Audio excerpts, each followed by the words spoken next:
Hey, what's up, guys? So welcome to episode number 3 of The Science Explained.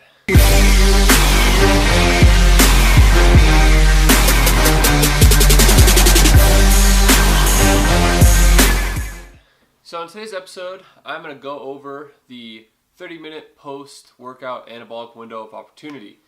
Now, I'm sure many of you guys know what this is, but for those who don't, basically there's this idea that right after you work out, your body is like in this primed anabolic mode where you need to get protein in as soon as possible so you can start recovering, and if you don't, basically your whole workout is worthless.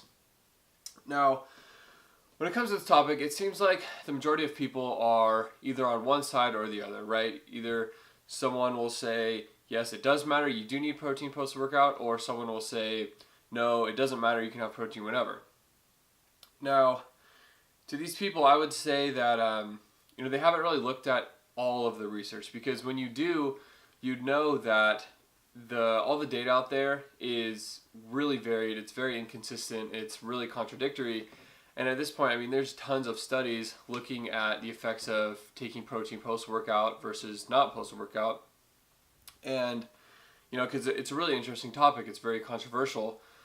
So, there's really not a clear answer at this point, because some studies say that yes, you do need protein post-workout, but then conversely, other studies have shown that no, you don't. And it seems to be like there's a pretty even match.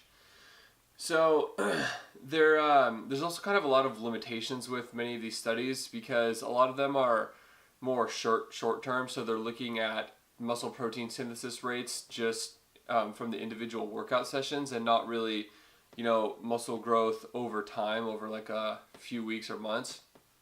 And there are still quite a few studies that have looked at more like long-term protein synthesis rates from post-workout protein. And a lot of them don't really take into account overall protein and caloric intake throughout the day from each subject. They're, again, kind of looking at the individual sessions, and the overall protein intake throughout the day is going to be more important than just protein intake from a single session, right? So basically, to answer the question of is there an anabolic window, I think that there's just not, at this point we really can't give a definitive answer, because the only way to do that would be if it turned out that the studies on the opposing side turned out to be flawed. They used poor methodologies, they under or over reported data somehow. But at this point, that's not the case. So, there's really no way to tell if there's actually a post-workout anabolic window of opportunity.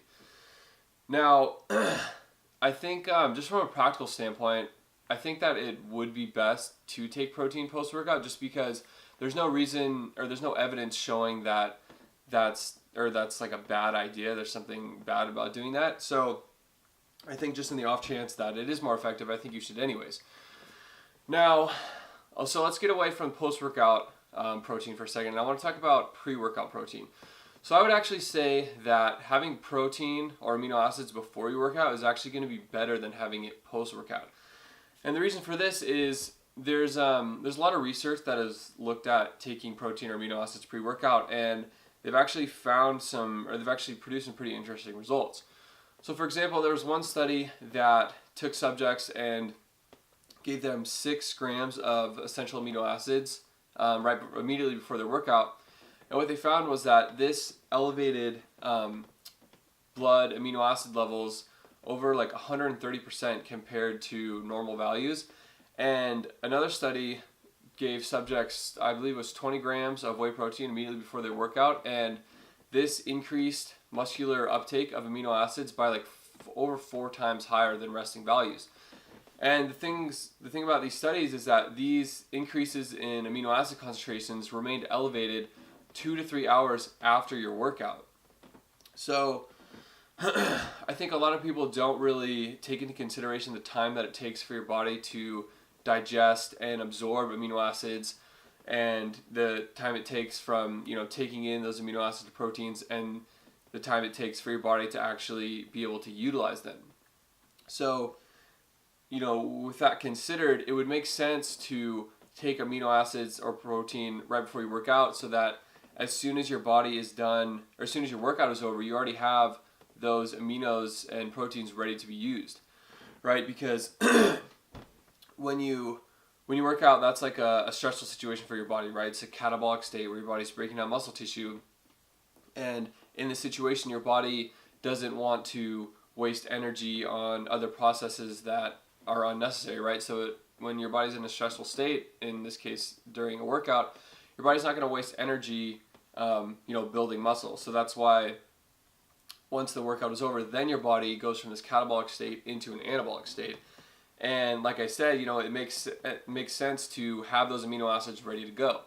So by taking amino acids or protein before you work out, you're basically like priming your body to get out of that anabolic state out of that catabolic state and into that anabolic state as soon as possible, as soon as your workout's ready.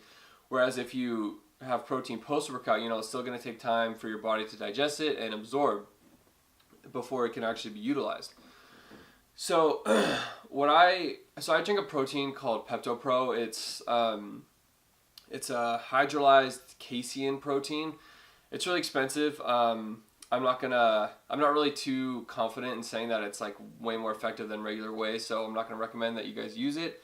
But basically what it is, it's a pre-digested protein. So I started taking this about like almost 2 years ago, and I usually drink it during my workout, or like usually towards the beginning or sometimes before my workout. So basically, I drink this protein, and I also drink BCAAs like in a jug during my workout, which is probably overkill, but I like the taste anyways. So, but basically, so I do that, and then I have, protein already or amino acids in my bloodstream ready to go, so that, by the time my workout is over, I already have that, and my body can go into that anabolic state as quick as possible. So, so what I do is I have my protein either pre or during my workout, and then after that I'll have a post-workout meal, which is going to be another scoop of protein, oatmeal, granola, frozen blueberries, and almond milk. So in my opinion, and according to the research that's out there, I think that is the most practical way to go about your post-workout, pre-workout nutrition, because you get the amino acids ready to go from before your workout, so that they're ready when you're done with your workout, and then you also get a full meal. And I think that is going to be the best way to maximize recovery.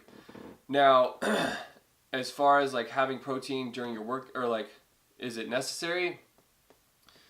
I don't know. Like I said before earlier in this video, the data is kind of shaky. It's really inconsistent. So, I don't think that your workout is going to be ruined if you don't have protein, like a lot of people say. So if you don't have protein like near your workout, it's not the end of the world. But I think it would be better to have it near your workout if you can. But if there's ever days where you're unprepared and you don't have a meal, you don't have a scoop of protein, whatever, your workout's not going to be ruined. I don't think it's a big deal.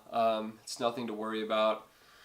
But anyways, guys, so that's my take on the post-workout anabolic window. Hopefully this is helpful for you guys. Hopefully you guys learned something. And just to recap, there's really no definitive data saying that the post-workout anabolic window exists or does not exist. Data is inconsistent, so if someone tells you otherwise, they obviously haven't looked at all the data. There you have it, guys. Hope you guys enjoyed the video. Make sure you guys like and subscribe, and I'll see you guys in the next one.